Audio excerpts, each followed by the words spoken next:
Star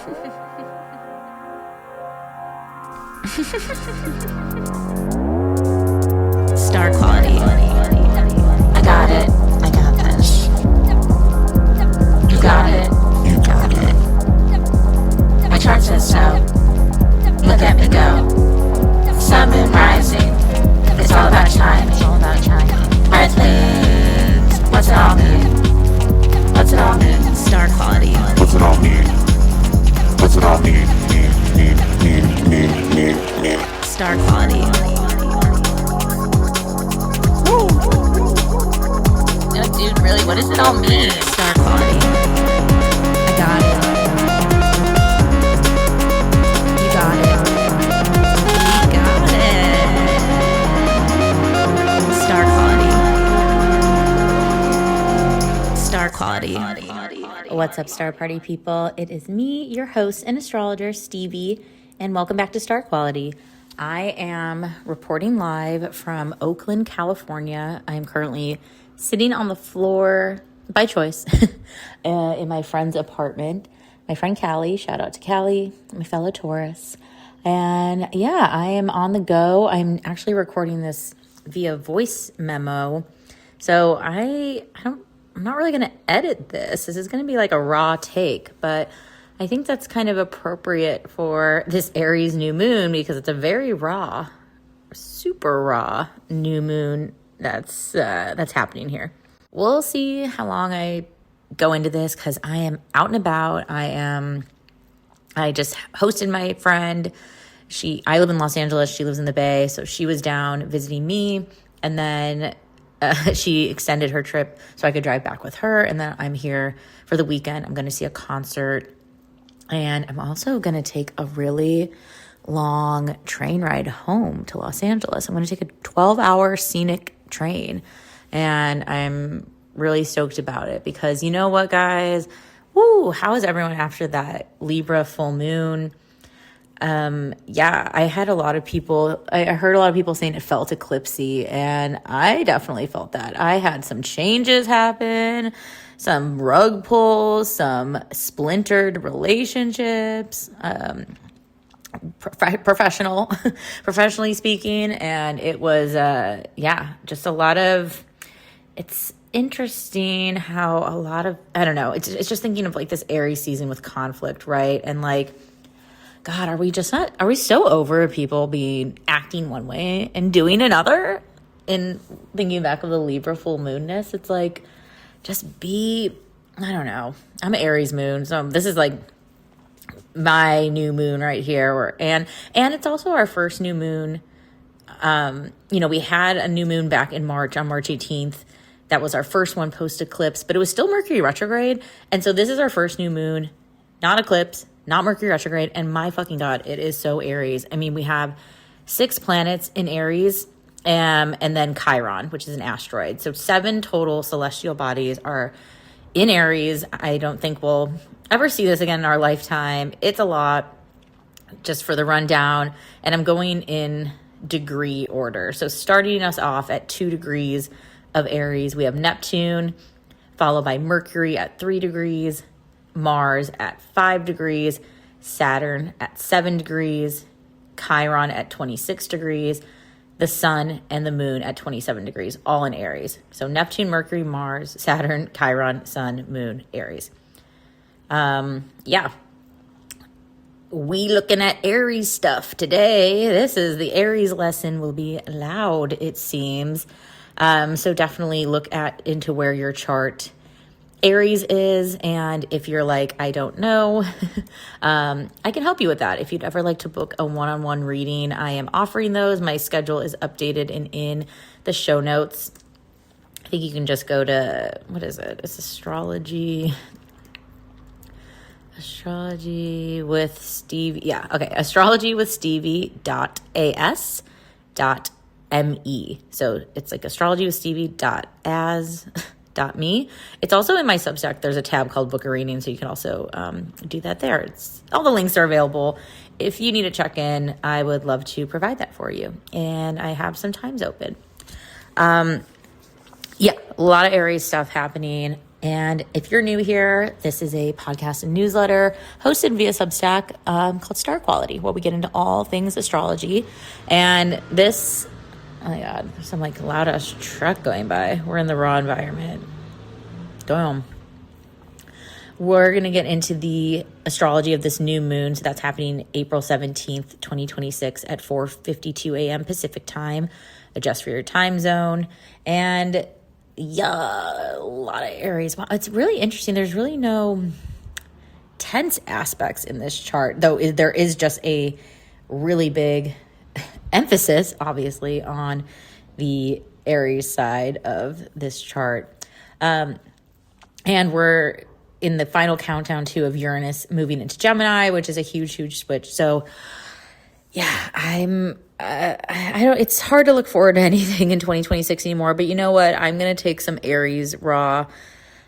I don't know if Aries is maybe an optimistic sign. There's almost just like, it's almost like a neutral sign to me in a sense that like, why, just it's so present. I always think of Aries as a very present sign, being the first sign, being this like emergence of life, and that anything is really possible. It like almost has no information to know if things will or won't work. It's just like receiving in real time. And I love Aries for that sort of instantaneous vibe. If you would like to support this podcast and newsletter, feel free to upgrade your subscription to the third space, which is the paid tier of this Substack. It is helps make this thing happen. It is user-supported platform, and for the cost of buying me an iced coffee once a month, after taxes, hello, tax day just happened. Hey, I got to pay some taxes. After taxes and all that, I mean, if you enjoy these forecasts, the weekly horoscopes, and all the other things that I'm putting out here, think about upgrading your subscription. You could do it for a little bit. You could buy the year in advance and it's cheaper, and just do it in one lump sum. You could probably write this off on your taxes if you use this to study astrology. Just a thought. Check with your tax advisor, of course. This is not legal advice. This is for entertainment purposes only. But yeah, if you're a 1099 person and are in the astro world, I believe this would count. I think so. Yeah, this is study material. But ask your tax advisor for your 2026, for your next year's taxes and beyond. And there will be a paywall, but I'm going to get into the sun and moon aspects first, and then I'm going to get into the rest of the aspects. So because this Aries stellium new moon is happening, here's the thing I will tell you before the paywall, because I think this is fascinating. So I just mentioned there's really no harsh aspects going on here. There's two sectors of this stellium. Okay, there's two Aries messages happening at the same time. Yes, there's one extra concentrated message of Aries, which I think in a sort of bare bones terms would be, of course, this is so about us. This is an us thing that's happening. This is our own responsibility. And I think there's two sides. There's like a lot of dreaming and possibility, and then there's a lot of restriction because we have Mars and Saturn. And so there are some things that need to go. Like when Mars and Saturn are there, things must leave as well, is how I view it. Or it doesn't have to be a physical item too. This could be a mindset, right? Or I don't know. Sometimes it is physical items, or like an attitude, I would think, with Aries as well. But there's two clusters here because we have Neptune, Mercury, Mars, and Saturn in one chunk, degrees 2 through 7. And then we have Aries, Chiron, the sun and moon, 26 through 27. So there's this whole middle degrees that aren't being tapped in this Aries spread, right?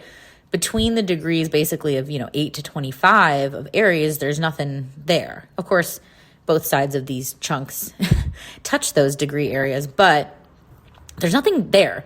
So what's interesting to me, and I think this is worth sharing pre-paywall because we all need all the help we can get, and I appreciate those who support, Star Quality, but there will always be free chunks of info. That's what I do here.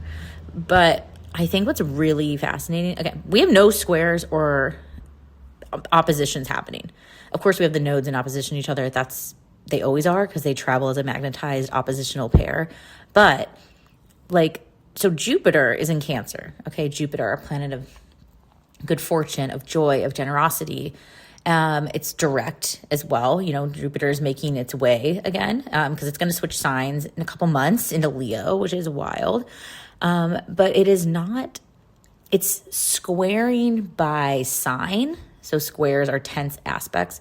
When a sign is the same modality, they will either square or oppose. So Aries is a cardinal sign. Cancer is a cardinal sign. Cardinals are doers. And when you have two doers, sometimes they can disagree because they want to do it one way. They want to do it this other way. You know, Aries is more about action. Cancer is more about feeling. And so they have to find a compromise in how they want to move forward in both their actions and feelings. And so what's cool is, there's a story here, I think, is Jupiter isn't squaring despite there being ample opportunity to be squared by degree. Jupiter is not being squared by any of this Aries stuff. There is actually no outside limitation right now. Even though that feels insane to say, considering the state of the world, especially for those of us, you know, living in the United States, where it's just like, Jesus Christ, like what? We're really accelerating the fall of the empire, you know what I mean? But it's like, guess I'll get my popcorn. Jupiter is not squaring any of the Aries stuff. The Aries stuff is not technically impacting Jupiter. And that's bonkers. That is just like, that is the little sign of hope, I feel. And even though things are feeling like constantly hard and constantly like you have to make choices and constantly like, can things just be in like a flow where things work and things aren't newsworthy and things aren't whatever, we will get there. And I think it feels weird to tell people, again, to be selfish and to be really self-focused, but it doesn't mean that you're a dick to other people, right? And I think when we have strong individuals, we have a strong collective. And I think it also comes back to saving yourself and knowing what you will and won't tolerate anymore. Like, this is a very fed up, like, actually, no, I want to go this way. I don't do this anymore. This used to be me. This is like very rebirth, re-emerging, like starting again. You can always start over, forging a new path. Like, but it is doing something because it's too fucking cardinal not to be actually doing something. So instead of complaining and whining and wishing you were further, it's like, we do have to come back to a place of, look how far we've come. We still have more to go, but also like Aries is such a pure enjoyment. You know, I think where Aries and Leo have a lot in common in a fire sign way is this like inner child. And is this like, do I just even like this thing, or what? Am I only focused on winning and reward and outcome in this Aries sense? And I think, you know, me and my friend Callie went to a yoga class while we were in LA together with my favorite teacher, Michelle. She's a Taurus. She's awesome. And she pulls a card every class, like a oracle deck of like yogi teachings. And the card for our class was, and it felt so fitting for this fiery Aries week, which is subordinate the ego. Subordinate the ego. Fuck that ego. Our ego, bro, our fucking egos. Our little fucking egos. We are just little babies inside. We just want love and fun and understanding and adventure, and to not have to feel like we need to fit anything. And she said a phrase from her teacher that I really liked, which was, you know, well, as we move through the world, and she was talking about, and it was crazy because me and my friend Callie were talking about this on our walk before yoga class, and it came up in the yoga class, and I was like, of course it does, because that's just, all the coincidences of life are not coincidences, and all the signs and signals, like, it's just, once you're open to it, it's a never-ending well of doesn't even have to be confirmation, but just recognition. And she was saying, once you get to one goal, then you're like on to the next. And that's just how we're programmed, because we're people and we want to do and go and see. And also society's like, so what's next? And, or, even after the Olympics, when people win their gold medals, people are like, so next. And it's like, I just did this. Like, let me be in this. And she pulled that card about subordinating the ego and just, a lot of ego talk. And I think Aries is very much like we're forming our ego. Like we just got here. We're just starting. It's all fresh. It's all new. It's all novel. And she said her teacher has this phrase that was, when moving through life to, always something to add, nothing to prove.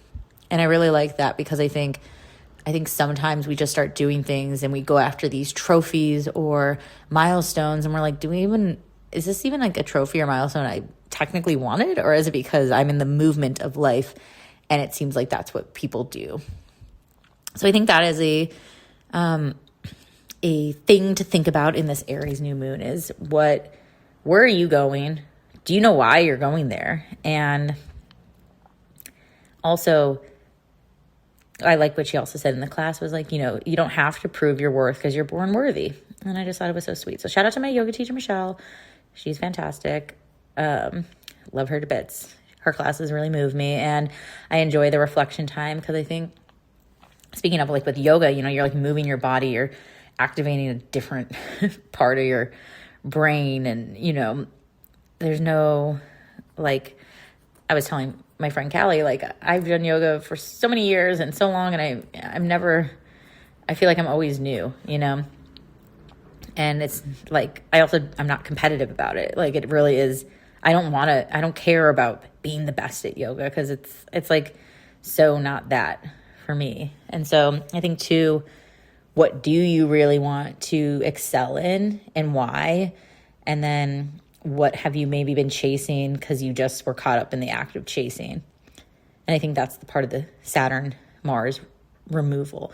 But we're going to talk about more of that after the paywall. We're going to get into the aspects being made to the sun and moon. And guess what?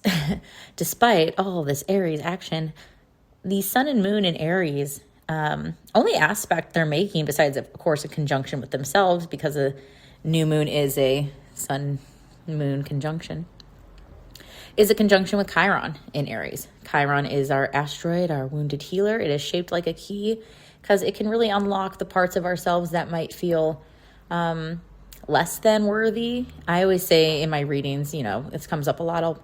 Sometimes Chiron, depending on how woo you want to get, it can be from like past lives, early childhood development. I describe it as this little like devil on the shoulder that can, when you start doing something and it's like, don't, or why, or there's enough people doing that, or don't you, or you're not an expert, or, like it can shut us down. And Chiron's been in Aries for a minute. It's going to go move into Taurus later this year, and then it's going to retrograde back into Aries.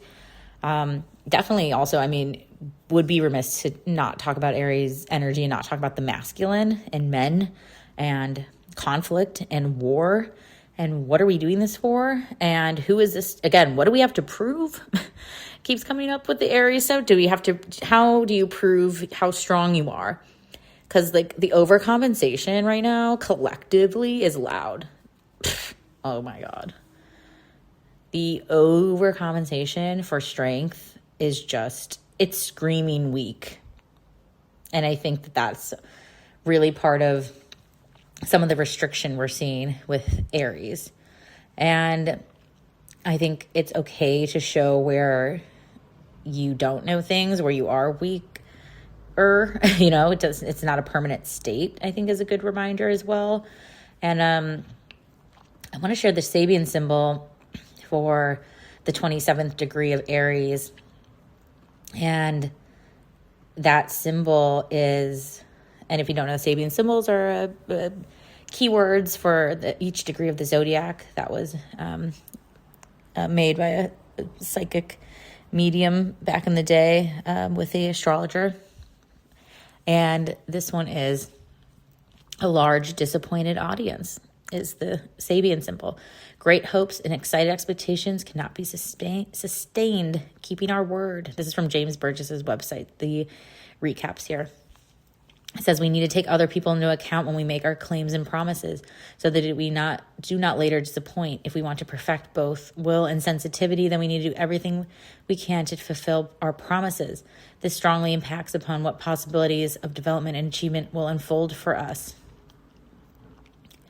And another phrase from this roundup is the hardest lesson we have to learn is detachment. The self-identification. Self-identification rests not on shallow demonstrations of acceptance from others, but securely of our own self and how creatively we deal with life's challenges and opportunities. Like if we keep begging for a cookie, and a award and recognition, like we have to give it to ourselves. And that's really the Chiron thing. It's like, how can you, be your own cheerleader, your own person that's really on your team?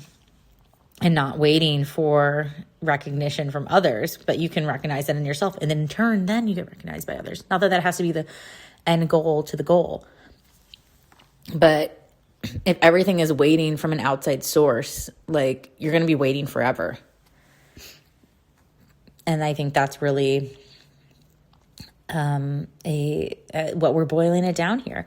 I'll get more into the rest of the Aries. I'll get into the Neptune, Mercury, Mars, Saturn conjunction of it all because it is making more aspects and things. And we also have, it's not just an Aries party. We also have Venus in Taurus and that 29-degree Uranus in Taurus, as well as that Jupiter in Cancer. So I'll get into that after the paywall, but I'll just leave you with that on this action-packed, punched day. But maybe it's not as action. There is restriction. There is it's like stop and go. And, what, who are you, And I think this is really a self-determined time. And sometimes we got to make space, make a title that's all of our own and make a space that's all of our own, make a job, make a relationship style, family setup, whatever it is. I think it's really not just about fitting into some box, but making a whole new shape. So with that, if you'd like to keep listening to the rest of the chart breakdown for this new moon, feel free to upgrade your subscription. There's also a 7-day free trial if you want to give it a little test shot. And I'm sending love to all of you on this new moon. Do your manifestations for sure. Don't be shy. And then I'm going to get into the rest of this chart here. Love you mucho. Okay, let's keep it going.